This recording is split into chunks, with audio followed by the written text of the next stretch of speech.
I know there's a lot of anxiety about what we're doing, and as others have mentioned, I certainly, we've read all the emails and received all the feedback all this time, and I think we're all very well aware of it. I know some don't think this is moving us up and fear that this is somehow a move towards mediocrity, but I honestly believe this is, number one, part of a large movement of the district towards improvement and towards improving standards, curriculum, teaching, learning for all kids.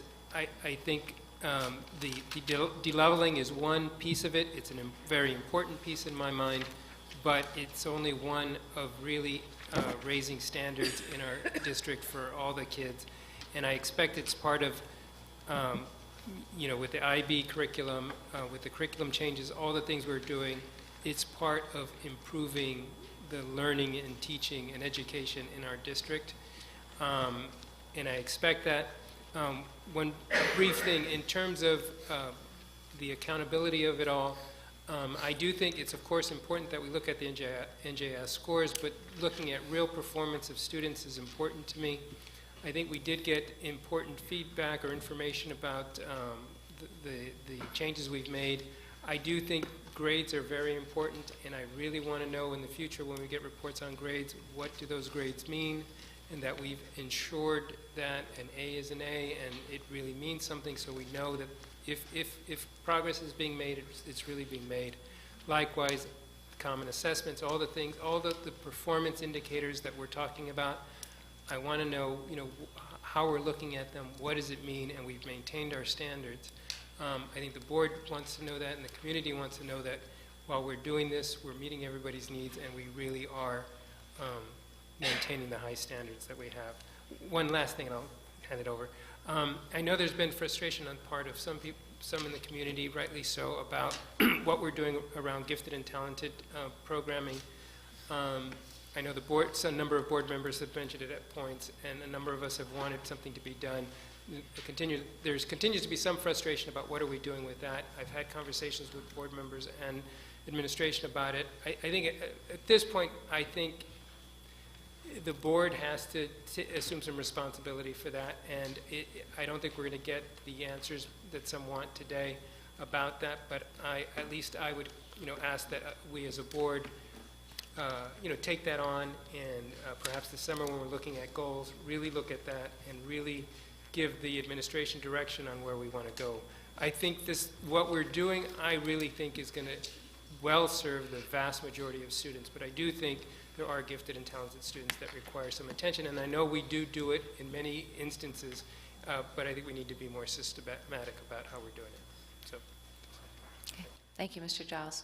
Mr. Eastman? Okay, sure. I just start by seconding Mr. Giles' final comment to the extent, and I don't mean to say that's exactly what he meant, to the extent that this proposal, as it relates to the middle schools, which is endorsed, will be already, you have heard, by a majority of the board, I think can be responsibly reviewed in terms of aspects going forward, such as additional opportunities for acceleration, for instance, in social studies, in science. Whatever our individual opinions on that, we should recognize that after this proposal passes tonight, there will be the opportunity for evaluation as time goes by on matters such as the one Mr. Giles, you know, properly raises. Okay, couple things from my point of view. First of all, just a brief statement that I may be running a little longer, you know, than, you know, and Mr. Gaudelli's excellent, eloquent letter. You know, you know, wow, this is a potent issue, and you know, there are a lot of potent sentiments. I may be a little dry also, so I regret that. And I'm going to go on a little bit because, you know, I will on certain aspects of the proposal represent a dissenting point of view. So let me get right to it. I see this proposal as essentially three. It logically breaks into three parts. I trust we will consider them as such when the time comes to vote. They are respectively IB, the middle schools, and the high schools. So here we go. IB. This is a program that I've been enthusiastic about for a number of years through reading the education reformer and reporter Jay Matthews, through conversations with Marina Budos and Beth Brock.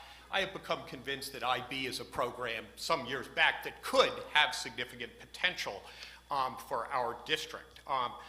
Accordingly, I am simply very happy that this has been embraced by our district. There are very valid questions to raise in terms of how this will work. Board members recently received, and the public will receive, if you haven't already in Patch, an important analysis by Ms. Sender relating to research that she's been doing in a variety of school districts, Locust Valley, Cherry Hill, and others that have adopted IB. I really think we do need to be very conscious of cost issues and other issues going forward. Implementation in this, as in any program, has significant challenges. That said, I am deeply supportive of the move toward the introduction of IB and strongly support that. Now, on to the areas in which, I have a dissenting view. I really believe that the way to go in the middle school, as I articulated essentially when we voted on grade 7 level up, and as I discussed earlier on, and we didn't really have the full board and public discussion of this, but so be it, that's the way it was and is that it would have been great to combine the introduction of IB MYP for parents, children who really want it. I think IB is great. It's not necessarily for everybody. Seth Boyden Demonstration School, I thought was great. My wife thought it was great. Our children went there. I'm very proud of that choice program in our district. IB strikes me as having rather significant parallels to that. I really wish that we had gone down the path of saying, IB, great, that can be a real spur. And then at the same time, I think we really should have thought about in the middle schools levels with choice. That is a program somewhat along the lines that to some degree is more characteristic of the way our near neighbors to the north, Montclair, tends to operate their level system, but without looking at any one district as the exemplar model, a model in which there is a much greater degree of flexibility and choice in regard to ultimate responsibility for the decision on the part of the child and the parent. My belief, my bottom line. That makes me, allowing for all the things I'm highly sympathetic to, IB, the sense that going big is a good thing in many respects. Value-driven leadership combined with, enterprise and initiative can get one far, whether the values are specifically, quote, the right ones. Who knows what the right values are? In that regard, I want to stress a point that I meant to make at the beginning and didn't quite think I got out properly. Please tell me if I got it out and I'm repeating myself. Please hold us on the board accountable for all of this. Please hold us accountable. We are the ones. Do not throw your hosannas or your brickbats to administration, to our principals, our committed principals in the middle schools, or to our superintendent. We, the board, are accountable for the vision and mission of this district on fundamental matters of policy on which we express a direction. Our superintendent, who is a highly skilled employee of the board, will follow what the majority of the board desires. So let us be very, very clear. The board, we are the ones who are accountable. This is our decision. I also would note, as a secondary factor in regard to the middle school's concerns in terms of the pace and practicalities of implementation. There are many approaches that might be used, clustering and others, that can deal with issues of a very wide range of skills within a given classroom. We've got a very ambitious rollout pace, although it's been adjusted. The combination of the prior levels 2, 3, and 4 all together, I hope we all represent, has been realized as has been represented, is a very significant ramping up of the ambition level. And that's a secondary reason for concerns and my bottom line no in regard to the middle school proposal. much as I would temper that with the points I've made before and the fundamental point that when a vote is made, a majority has spoken, and I think it's the responsibility of all of us to pull together to make a proposal that has many positive aspects as well as the ones that I've just noted work effectively. Let's do that. Finally, the high school. In regard to the high school, the vision that I've laid out for the middle school, I think becomes really compelling for the high school. How come?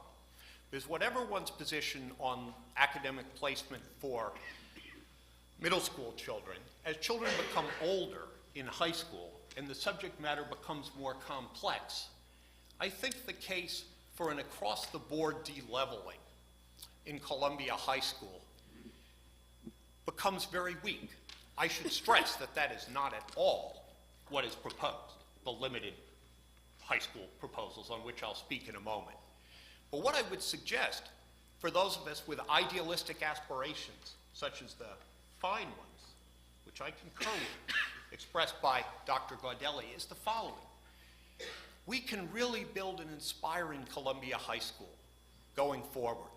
Let's take the progressive energy of many of our parents, teachers, and say, what can we do that's similar to highly successful tapping of that energy, such as the Boyden Demonstration School and multi-age at Marshall Jefferson?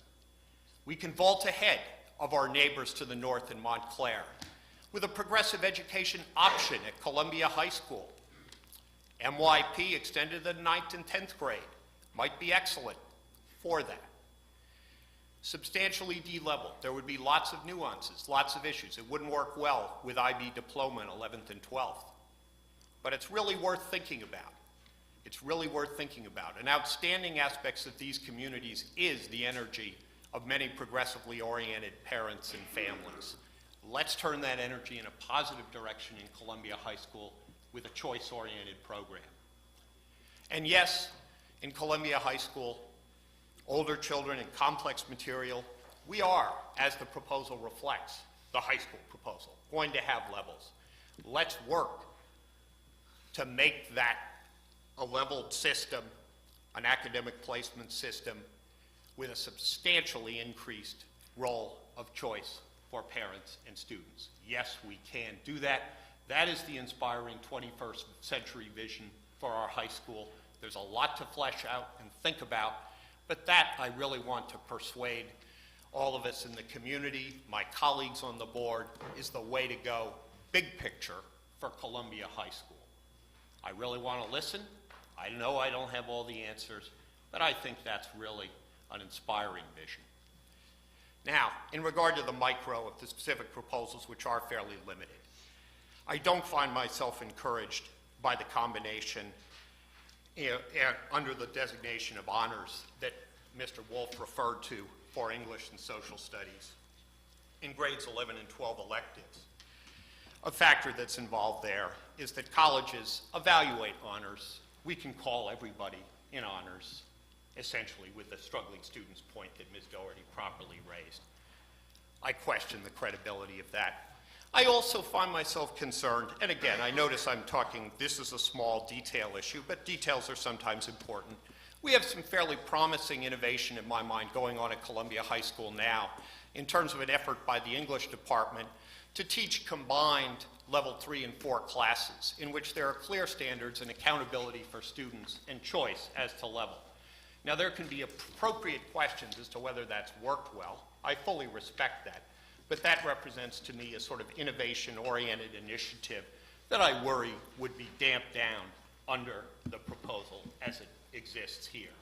So although the high school proposal does not strike me as being of great magnitude, certainly not compared to the middle school one, I don't see it moving us forward. That said, although my own personal impression is not positive of that aspect of the proposal, I repeat my point in regard to all of us pulling together and supporting the majority decision. I would conclude this admittedly long statement with the following. In one sense, we are all levelers and we are all de-levelers. Who among us would support levels for kindergartners, separate classes, testing everybody as they come in, putting people in different classes? Who among us would support a single class for seniors in Columbia High School in math? I don't think anybody really on either side. That is, it's always a question of where we draw the lines. And let us draw them with respect for others, whether others draw the lines in the same places that we would in regard to the age of the student and the complexity of the material. I finally want to turn that back to myself with my strong support for a more flexibility, choice-oriented vision, such as the one that I think has served us well in Boyden, Marshall, Jefferson, can serve us well going forward, particularly in the high school. There, too, we're all in favor of choice, and we are all in favor of the idea that there do need to be certain decisions made. I hope all of my colleagues on the board are supportive of choice initiatives such as Boyden and multi-age, and I would acknowledge that no, I do not think an 11-year-old should be given the shot under the aegis of competency-based learning, online learning, or whatever, except in the most exceptional cases to enroll in Calculus BC in Columbia High School. There is choice and there is guidance. Both are legitimate principles. Let's respect one another's principles. Let's recognize that values are different, and let's move forward together. Thank you, and again, my apologies for the length of the statement, but this is important as an issue, and my position, I recognize, is not the majority position on some of the items I've spoken on. Thank you, Mr. Eastman.